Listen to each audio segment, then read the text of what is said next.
Hi guys, so we are working on a 2018 GMC Sierra today.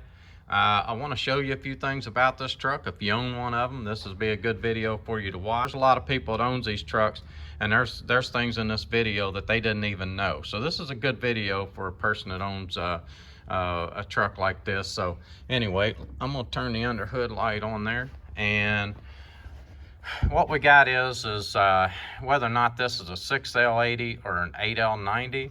And the 6L is a 6-speed, the 8L is an 8-speed transmission, and the 8Ls usually don't have a dipstick tube, but that's not how we're going to tell. We're going to tell by inside the truck. I'm going to show you how to know exactly what transmission you got and what you're dealing with. This is a 5.3 engine, and let's go to that next clip so that I can show you how to tell without ever getting out of the seat of your truck. All right, guys, let's find out if you got an 8-speed or a 6-speed. Here's what you do. We're inside the truck. We're looking at the display, and we just start the truck up. You see where it says Prindle, P-R-N-D-L, just like you're going to pull it down into gear. Pull it all the way down to low. You see that L1? You'll come over here. Let me show you. You see the plus? As I push that plus, and I go up to second gear, third gear, fourth gear, I'm pushing the plus.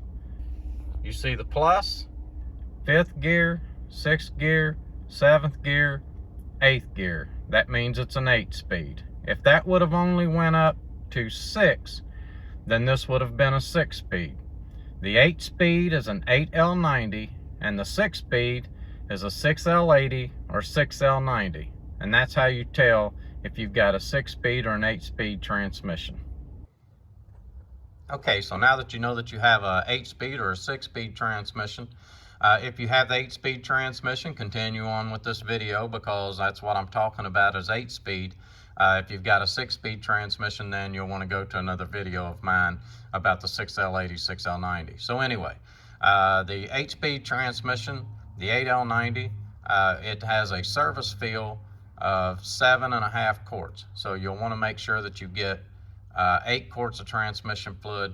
That's with the change in the fluid and the filter. If you put in a new transmission and you completely drained yours down, then it's going to hold right at around 11.5 quarts. It's best to go ahead and get 12. Another thing, this transmission takes Mobil 1 full synthetic LV HD, and that's what you'll want to put in it, and that's the only thing that you'll want to put in it, because that's what Chevrolet recommends now to go back in these. This is a 5.3 motor that's in front of it, and what I want to show you right here is your mass airflow sensor. Guys, on this mass airflow sensor, you'll want to take it out if you're having shifting issues, and you'll want to clean it. And you'll want to clean this maybe, I would say, about every 6 months. Pull it out, spray it out, clean it, because it does affect the shifting of this transmission. Whenever I order a reman transmission from a place like Jasper or those guys, it'll have it right on the side of it. Make sure that you clean your mass airflow sensor. It can cause damage to your transmission. So, but anyway, I hope this video helps you. This is Codeman's Auto, and please subscribe.